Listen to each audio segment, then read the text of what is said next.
Hello there, it is Jo from Minerva and I'm here with another fitting video, and today I'm going to take a look at doing a small bust adjustment. You will know that you need a small bust adjustment because generally in ready to wear clothes and clothes that you make for yourself, you might be getting some drag lines or some excess fabric around the bust area. Most patterns, especially the big four patterns, are all drafted for a B cup. So if you are smaller than a B cup, then you might need to make this alteration on lots of the projects that you do. Some of the features of finding out if you need to do a small bust adjustment can be seen here with this example. I'm going to split screen myself here and we can take a look at this sleeveless top. So this is the extra small size made here in Jungle Dreamer, our viscose challis. It's a beautiful fabric to make that pattern with, but you can see here that there's some drag lines coming from the shoulders down towards the bust, and that's because there's not anything in this sort of upper chest holding that piece of fabric out at the front. You might also see that you get drag lines coming down from the armhole along here because you've not got any bust filling the sides of the pattern either. Sometimes people with a small bust also find that the front of the top will hang down a little bit lower than the back because they haven't got anything at the front taking up the space of the fabric, so the fabric can fall quite low on the front. Those are all the things to look out for: any kind of neck wrinkling, armhole wrinkling, and bust start wrinkling. They're all things to look out for, and that's when you need to make a small bust adjustment. I've got quite an easy fit shirt on at the moment, so I haven't required any kind of bust fitting or bust starts. This is the shirt by Sew Me Something, which is tagged over on Minerva if you check out this post. I have cut out a bodice piece. It's just from a vest top pattern to show you today how to make the bust adjustment, where to cut and how to move them around. I have made a slight error in that it's pretty curly paper, so do bear with me. It's sort of curling up, but I am sticking it down as I go. To start the SBA, you need to put on your seam allowance because you don't make the adjustment to the edge of the paper, you're making it to your actual sewing line. So I'm going to add on my 1.5 seam allowance.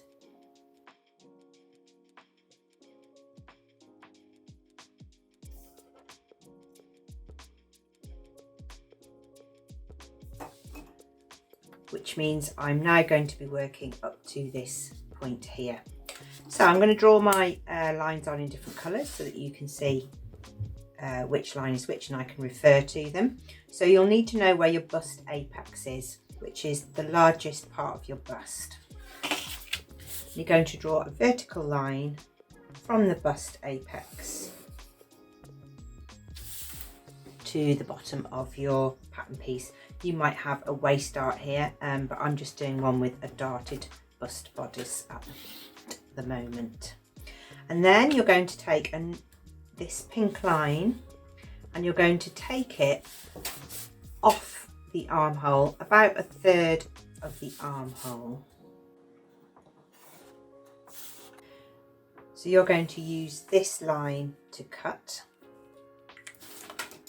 You're also going to draw a line going through the centre of your dart that's originally there to the bust point. So we've got one from the armhole, one to the hem and one through the bust. I'd like to change this from a B cup to an A cup, so I'm going to take an inch out of the bust. That's my small bust adjustment, but I don't take a whole inch off one side. I need to split the difference, so I'm going to take half an inch off here, and then because this is cut on the fold, then I'll have my half an inch on the other side. Don't take the full amount, otherwise you're doubling up how much you're taking out. So the first cut is up to the bust apex. Your second cut is the armhole one, and you cut to the seam allowance but not through it.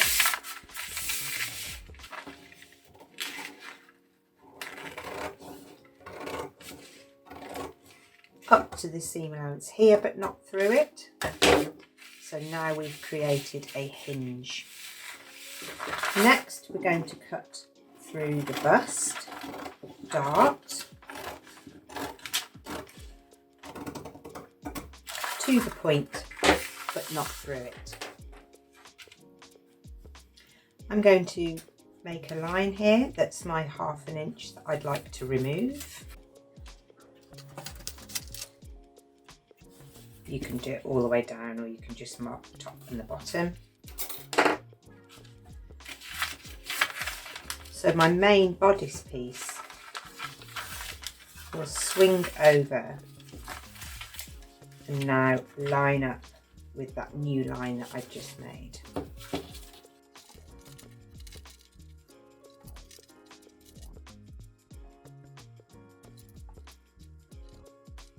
We'll just be pivoting. I'm going to take that in place just at the top. And so now my dart has closed up and it's not as wide as it was before. And my armhole, I can take the dart down too. You'll notice now that I've got that 1/2 inch hanging below on the hem.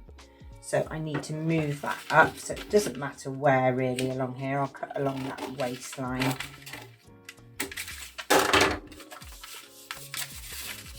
And true up the hem.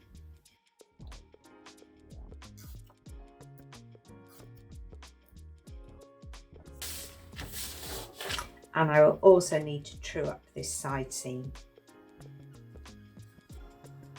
By making this adjustment, we have moved the bust apex. So you might need to twirl now and check that is still in the right place.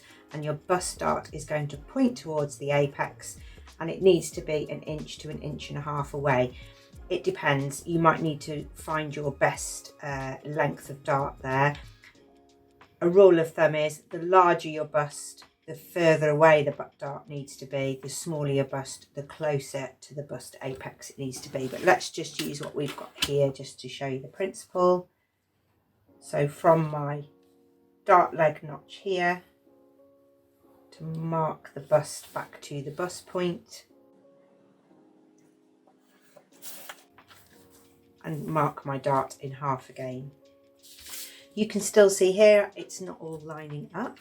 So what you need to do to redraw and retrue the dart legs is to fold the dart as if it was in the fabric.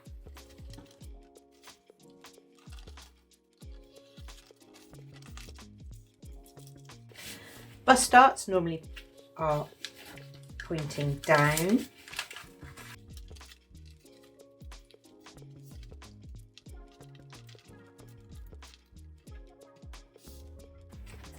So you can put your dart back in. That is what it will look like.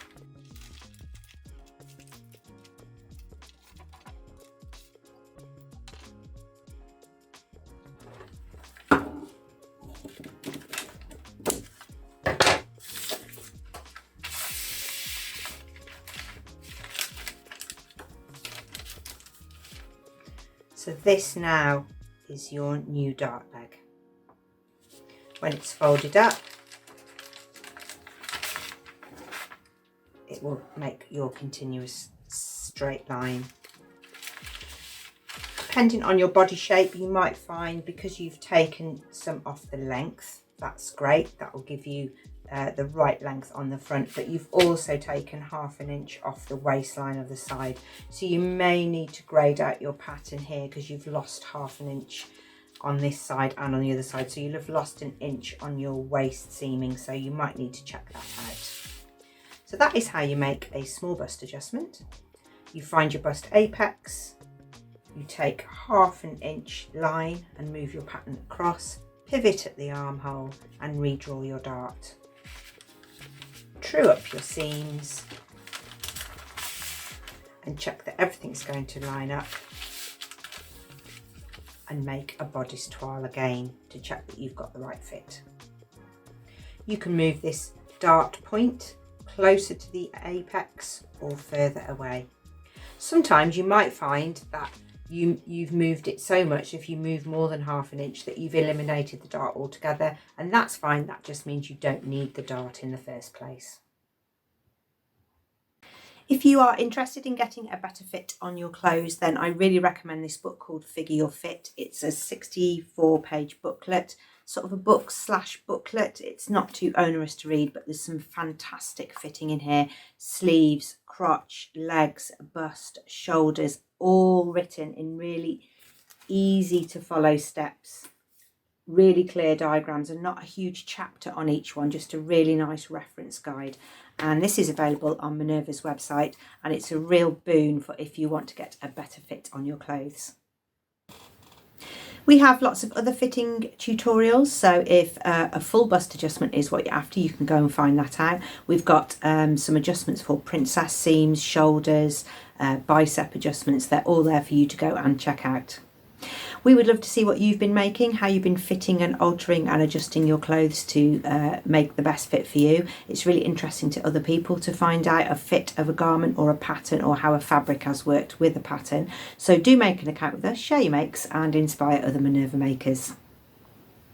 Thank you very much for watching. Do call again soon.